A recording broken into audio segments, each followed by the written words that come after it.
Welcome, everyone, and thank you for joining us today in our webinar series. Today, we're talking about something almost every organization experiences at some point, SharePoint environments that have grown to be a horrendous mess over time. This session is focused on practical cleanup strategies you can realistically apply without rebuilding your entire environment or disrupting your users. My goal today is not just to describe best practices, but to give you tangible actions that you can take when you leave this lesson. At Advisicon, we specialize in helping organizations get the most out of Microsoft tools by combining technical expertise with real-world project management experience. We focus not just on deploying tools, but on helping teams adopt and use them effectively. Here's what we'll cover today. There's going to be 3 sections. First, we'll look to understand the mess, go over how to clean it up without completely detonating your user experience, and talk tips to prevent the next mess from occurring. My name is Alina, and I work as a creative media advisor here at Advisicon. I've helped design and implement SharePoint solutions for teams of all sizes, and I'm looking forward to sharing some practical, easy to apply strategies with you here today. First, let's understand the mess. If your SharePoint environment feels messy, you're absolutely not alone. Most environments grow organically over years and years. Additionally, Teams is built on the back of SharePoint. So every time you create a new Teams, group channel, it's going to create a coordinating site in SharePoint. Further, new teams can create sites quickly, especially when you're tracking project work. Those projects start really fast and content accumulates faster than it can be reviewed. So over time, this all creates risk and it makes permissions hard to manage, and it also reduces user trust when people can't find what they need.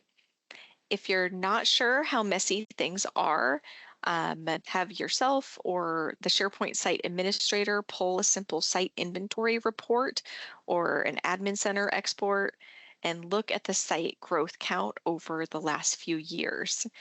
Even just that single data point of how many sites have grown over the last few years will tell you a story internally about what's happening.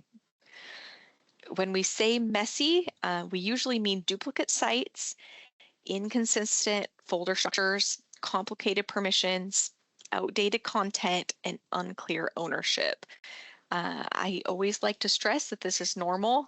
Almost every tenant reaches this point, and the goal is not to assign blame. So don't go on a witch hunt. Your colleagues won't be very happy with that. Your job here is just to create a path forward. I want to be super intentional about the purpose of this webinar. We're not going to be rebuilding everything. We're not going to be forcing changes overnight, and we're not going to be complicating things with complex governance documentation. We just want to keep it super simple and keep it with things that you can control. So we're going to be reducing risk, improving findability, and our main goal is to restore confidence in SharePoint, have people go there for the single source of truth. Before you even start out, define what better looks like. For example, fewer orphan sites, fewer unique permission structures, and fewer sites without owners. Now that we understand what causes the mess, let's talk about how to clean it up safely. The focus here is controlled, phased improvement, not big bang change all at once. Before making changes, you have to have visibility. If you're not already a SharePoint admin, it can be kind of hard to do this, but just make friends with your SharePoint admin. There's a few great reports that they can pull for you, and hopefully they'll be on your side to get these things sorted out. Everyone wants to better the environment, and if there's a mess, you're probably not the only one that's aware of it. Everyone knows that it's an awful experience. So when you're starting with visibility, you want to look at active versus inactive sites. Take a look into storage growth, content age, permissions complexity, and the business criticality of the sites. Like I said, you can start your investigation by exporting a site inventory from the SharePoint Admin Center yourself, or have your SharePoint admin pull that for you. You can also go in there and sort sites by file. You can also go in and sort sites by storage size and identify sites with no recent activity or owners. Just keep in mind that you don't need perfect data to begin. Just plan to start working with the top 10 largest or highest risk sites. The second thing you'll want to do is to decide what stays, moves, or goes.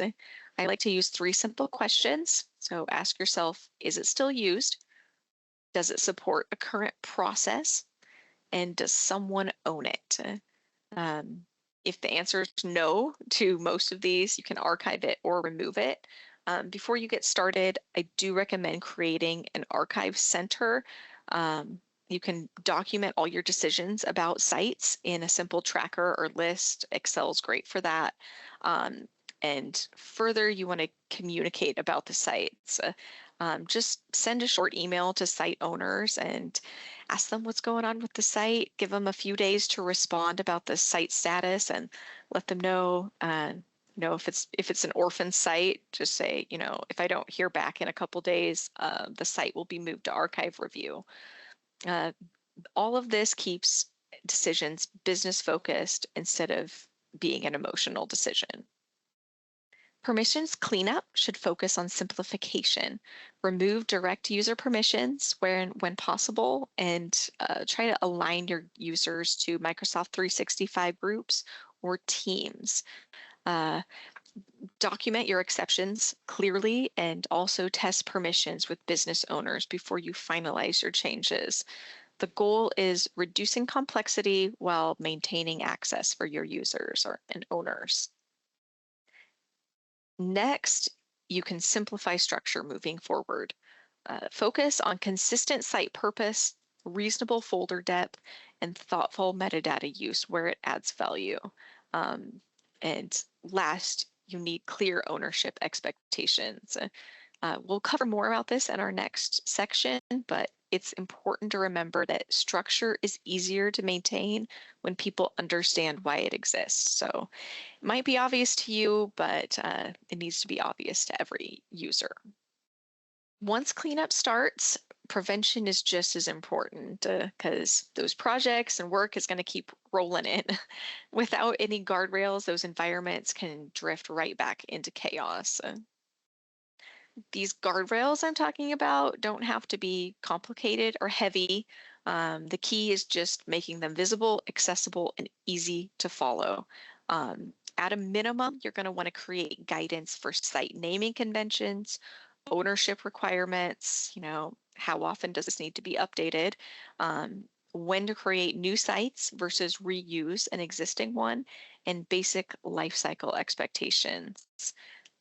To roll them out, I would suggest starting with a quick reference PDF. This is great for stakeholders or leadership who just doesn't have enough time, but everyone wants the cliff notes of this, so a PDF is great for that. For more detailed information, you can create a SharePoint site or an intranet page to host that information. You can even embed guidance in a site request form so people know right up front what the expectations are. The goal isn't a 50-page government document. The goal is just for usable guidance. Let's talk about how to avoid the most common cleanup mistakes. The first mistake is trying to fix everything at once. So to do this, create phases for yourself. Phase 1 is going to be those largest sites, 10 largest sites, or the highest risk sites. Phase 2, look at your inactive sites and assess those. And phase 3 is permission standardization. The second mistake people often make is cleaning up without business input. A lot of this is based around communication and checking with users. So identify business champions and site owners early, and gauge their investment in the site. I would not be archiving or deleting things willy-nilly. That's going to make you not a lot of friends in the business place. Don't do long workshops or long check-ins with people. Just do a short validation check-in. You could even create a Microsoft form, um, and direct people to that to fill it out for you.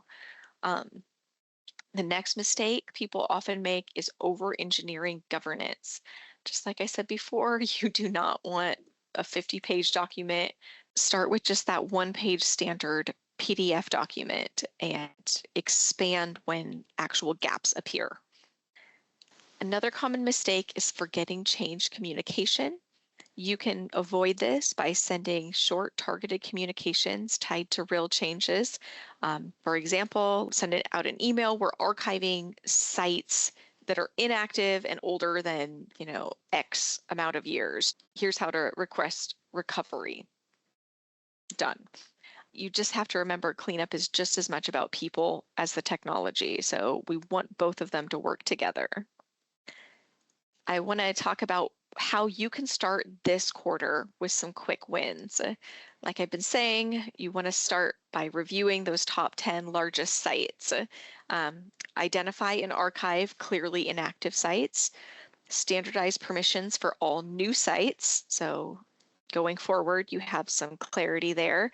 Assign owners where they're missing, and create a basic governance landing page.